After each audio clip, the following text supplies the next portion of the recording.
So I just pulled this guy off the printer. Pretty neat. This was with some tricolor filament. And I was going to just print it in, white or whatever. Wasn't even thinking about what material, but then I saw this multicolor material that I hadn't been using. I said, oh, I'll try that. And it came out a lot cooler than I expected, really. This thing's pretty neat.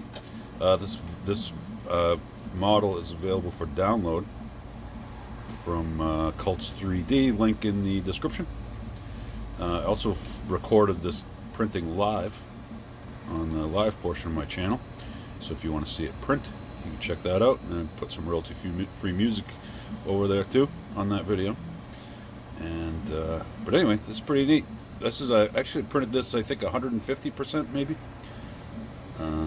So yeah, this is going to be. I'm going to display this somewhere. This is pretty neat stuff. There's actually a second version, and I may reprint it in the same material. Because the second version has a loop on top to hang it from, and so this would be pretty cool hanging because it'll spin around, just sort of in the wind. So yeah, I'm gonna have to print the other one too, so I can hang it. So cool.